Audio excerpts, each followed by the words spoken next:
What's up guys, Anders here with another Black Desert video. Remember to like and subscribe if you haven't already, and hit that bell icon to get notified when I upload my next video. Remember, bell is good. So this week in Global Labs test server we got some crazy changes, to be honest, some really surprising ones. First I want to talk about Kzarka Dungeon Time Attack.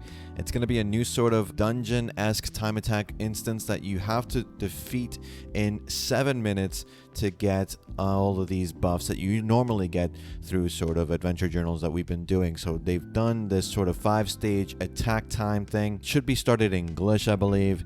And if you can get through all 5 stages within 7 minutes, you get all AP +1, all DP +1, and some other goodies as well. These are sheet AP and DP increases, so that's really powerful. You want to try and get this done within 7 minutes.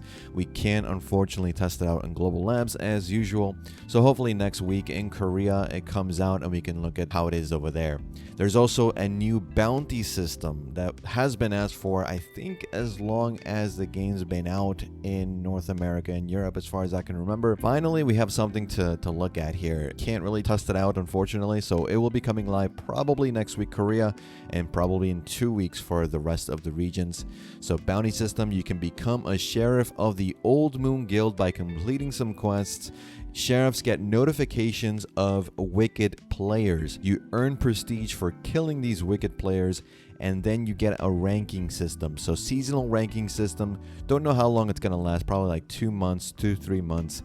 And then if you are the top of the rankings, you will get a special reward, which they're hinting at will be a unique outfit. And now whenever you as a player are alt-seeing or attacking another player, you will increase your notorious levels. Karma still stays and does not influence your notorious levels, meaning if you go from negative karma to positive karma, your notorious levels stay the same.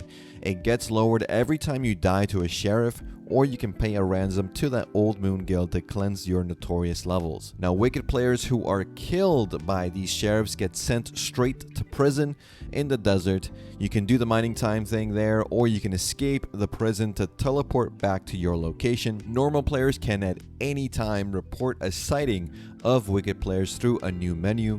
The menu will tell you what wicked players are around you, and you can automatically notify sheriffs on that server of the wicked player's location on their map.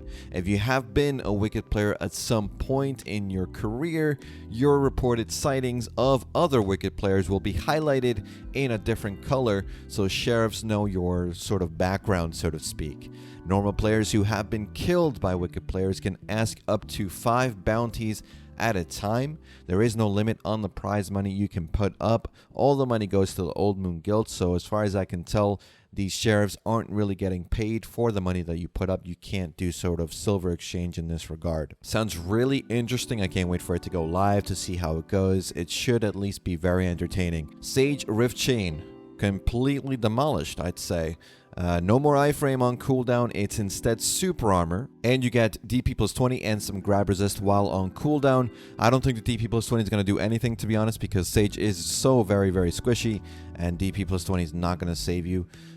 Super armor from iframe, that's a huge change. It pretty much makes it so that if you are an AoE class, you can now deal with stage succession a lot better than it used to. For the most part in sieges, I think it's going to really hurt stage succession. Not only are they getting Rift Chain nerfed, Void Gateways also lowered damage in PvP.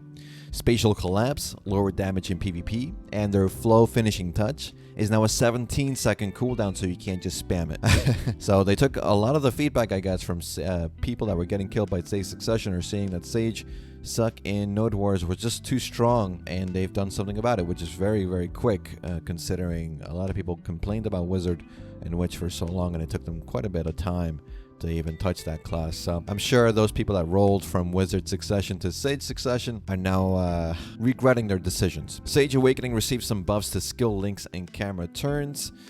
Golden molds are now a permanent addition to farming, so a little bit extra money there. Elvia now has a weekly quest that lets you get Elvia weapon boxes, that's good. And some Elvia daily quest kill numbers have been lowered, so instead of like 250 orcs that you need to do, you only need to kill 100 orcs. That's fine if you're a type of player that doesn't have a lot of time, but wants to do those daily quests around Elvia, you can do that now a lot faster. Dies can now be seen when you hover over the slot in the die window. That's actually a huge thing if you're playing around with your dyes, you don't remember what type of dye you used on a certain piece. Now if you hover over the slot, it will tell you exactly which one it is. And that's pretty much it for this one, guys. What do you guys think about the Sage nerfs? Let me know in the comments or over on our community Discord. We're now public and accepting new members, so follow the link, react to the comments, and get your member role to say hello. As always, guys, thanks again for watching. Thanks for listening. I'll see you all in the next one. Take care.